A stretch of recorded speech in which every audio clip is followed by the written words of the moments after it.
Hello everybody, this is TechnoPoint Tutorials and I am Vamit and I am going to present a video on coordinate geometry class 10 chapter 7th. Okay, and this video is a short video just to introduce you what is coordinate geometry and the concepts of the coordinate geometry. Now let's start with the beginning. In coordinate geometry the first thing is Cartesian coordinate system.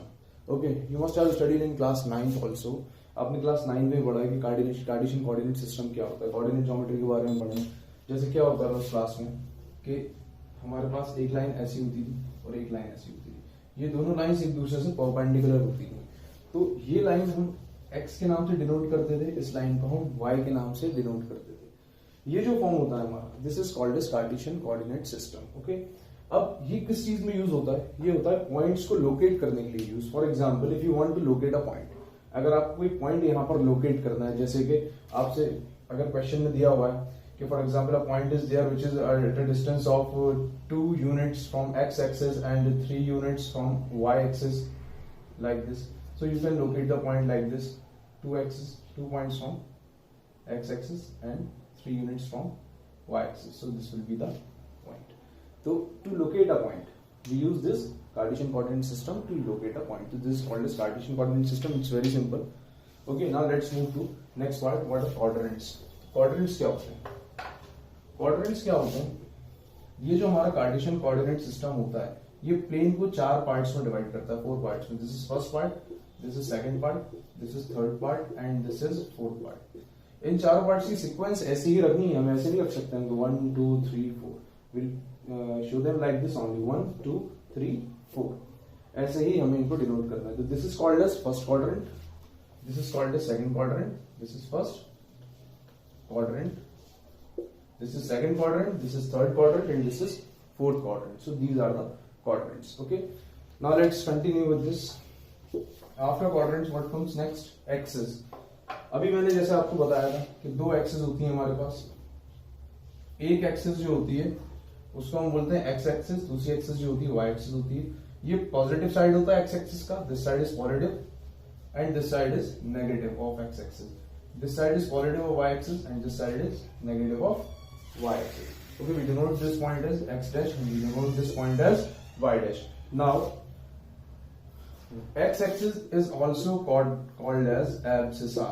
Abscissa, this is very important thing, because क्या होता है कि कहीं कहीं के questions के अंदर x axis नाम नहीं लिखा हुआ होता, हमें एब्सिसा लिखा हुआ मिलता है। तो एब्सिसा का मतलब क्या होता है? एक्स एक्सिस ही होता है। और वाई एक्सिस का क्या कहलाता है? वाई एक्सिस कहलाता है ऑर्डिनेट एक्सिस। तो किसी क्वेश्चन के अंदर आपको ऐसा मिल जाएगा, find the distance from abscissa, find the distance from ordinate. तो आपको कंफ्यूज नहीं होना है, ऑर्डिनेट मतलब वाई एक्सिस और एब्सिसा मतलब X axis. Okay, so these are the axis.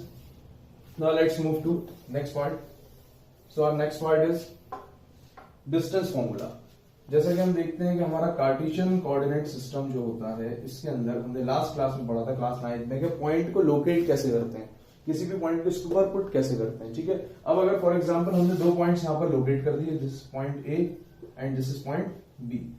अब इस क्लास में हम क्या यूज करेंगे कि इन दोनों के बीच का डिस्टेंस निकालने का फॉर्मूला यूज करेंगे। हम पता करेंगे कि इन दोनों के बीच का डिस्टेंस कैसे निकाला जा सकता है। फॉर एग्जाम्पल, इसके कोऑर्डिनेट्स हैं x1 y1 और इसके कोऑर्डिनेट्स हैं x2 y2। तो इन दोनों के बीच का डिस्टेंस निकालने का जो फॉर्मूला होता है उसका नाम होता है distance formula. The formula is called as distance formula. Distance formula. Now what is distance formula? Distance formula is x2 minus x1 का whole square plus y2 minus y1 whole square. अब इसमें confusion क्या होता है, गलती कहाँ होती है? गलती ज्यादातर ऐसी होती है कि आप इसको x1 x2 ले लेंगे, इसको y1 y2 ले लेंगे, लेकिन ऐसा कभी भी नहीं करना है।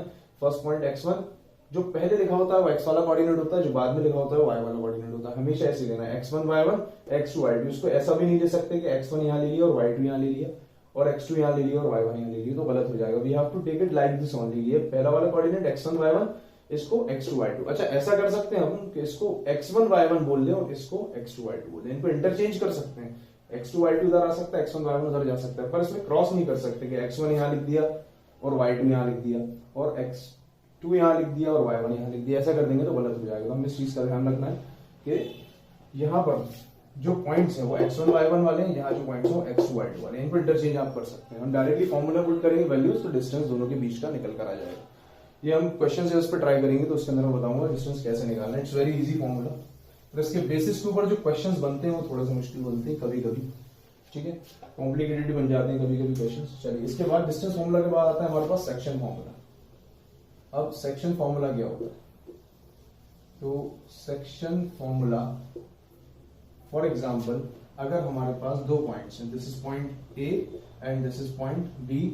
पॉइंट ए के कोऑर्डिनेट्स हमारे पास है x1 y1 और पॉइंट 2 के कोऑर्डिनेट्स हमारे पास x2 y2। इन दोनों पॉइंट्स के बीच में एक और पॉइंट है, example let us consider that point as p। p point के कोऑर्डिनेट्स जो होंगे x, y। तो सेक्शन फॉर्मूले को यूज करके हम एक्चुअली जो हमारे पास फॉर्मूला होता है उससे हम ये वाला x का कोऑर्डिनेट निकालते हैं और ये वाला y का कोऑर्डिनेट निकालते हैं, ठीक है। लेकिन फर्दर जब हम उसको यूज करते हैं तो कभी कभी ऐसा हो जाता है कि हमें ये वाले कोऑर्डिनेट्स दे देते हैं, ये कोऑर्डिनेट्स दे देते हैं और इन कोऑर्डिनेट्स को हमें निकालना होता है, कभी ऐसा भी हो जाता है। लेकिन नॉर्मल जो इसका यूज है वो फॉर्मूला किस बेसिस के ऊपर है? x के इक्वल टू के फॉर्म में है। तो हमारा x जो होता है उसका फॉर्मूला होता है x1 multiplied by m2 plus x2 multiplied by m1 upon m1 plus m2। अब क्वेश्चन अराइज हो रहा होगा माइंड में कि m1 और m2 क्या है? तो m1 और m2 बहुत ही आसान सी चीज है। यहां से यहां तक का जो डिस्टेंस है और यहां से यहां तक का जो डिस्टेंस है, उस डिस्टेंस का जो रेशियो होता है उसको हम m1 बोलते हैं और इधर वाले को m2 बोलते हैं। तो m1 to m2 is the ratio of the distance between these distances. Okay, now this is a formula for x coordinate. Now formula for y coordinate. y coordinate का फॉर्मूला बिल्कुल सिंपल है, y1 m2 plus y2 m1 upon m1 plus m2। So this is our y coordinate. Okay, so ये था हमारा section formula. इसको जब हम use करेंगे क्वेश्चन, जब मैं इसको चैप्टर पे कराऊंगा तब हमें इसके अंदर अलग अलग तरह के क्वेश्चन होते हैं। जैसे कभी हमें रेशो नहीं दिया हुआ तो हमें रेशो निकालना पड़ जाता है, ठीक है, या रेशो की हेल्प से कुछ और निकालना पड़ जाता है। तो ठीक है, ये जो क्वेश्चंस हैं ये मैं आपको नेक्स्ट वीडियो के अंदर प्रैक्टिस कराऊंगा। Now let's move to the next part. Next part is mid point formula. Now what is mid point formula? Mid point formula, तो मिड पॉइंट फॉर्मूला क्या होता है? अगर आपके पास पॉइंट ए ये है, पॉइंट बी है, इस ए के कोऑर्डिनेट्स है x1 y1, बी के कोऑर्डिनेट है x2 y2। ओके, और एक यहां पर मिड पॉइंट है सी, इसके कोऑर्डिनेट्स है x, y।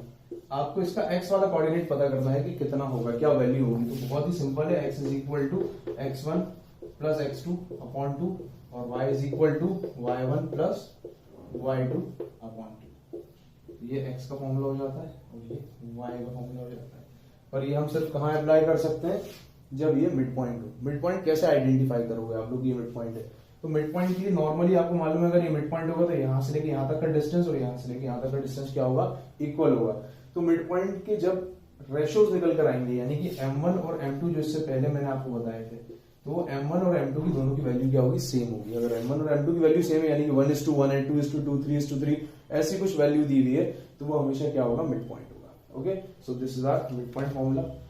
इसके बाद आपका एरिया ऑफ ट्राइंगल्स है, लेकिन वो सिलेबस के अंदर से रिड्यूस करवा दिया एरिया ऑफ ट्राइंगल्स आपको, तो वो मैं ज्यादा एक्सप्लेन नहीं कर रहा आपको, पर एक पॉइंट है उसके अंदर जो मैं आपको एक्सप्लेन कर सकता हूँ। For example this is a triangle ABC. Point A के कोऑर्डिनेट्स हैं x1 y1, पॉइंट बी के कोऑर्डिनेट्स हैं x2 y2, पॉइंट सी के कोऑर्डिनेट्स हैं x3 y3। अब हम निकालना है सेंट्रॉइड। सेंट्रॉइड क्या होता है पहले ये मालूम होना चाहिए। सेंट्रॉइड के कोऑर्डिनेट्स निकालिए। तो इसका जो मीडियन है, ये इसका मीडियन हो गया, ये इधर वाली साइड का मीडियन हो गया। मीडियन मालूम है सबको क्या होता है? मीडियन का मतलब क्या होता है? एक ऐसी लाइन जो इस वर्टेक्स से स्टार्ट हो और इसके ऑपोजिट साइड पर जो साइड है उसको दो इक्वल पार्ट्स में डिवाइड करें, यानी कि बाइसेक्ट कर दे। तो ये जो पॉइंट कहलाएगा, ये पॉइंट क्या कहलाएगा हमारा? ये पॉइंट कहलाएगा सेंट्रॉइड। ये कहलाता है सेंट्रॉइड।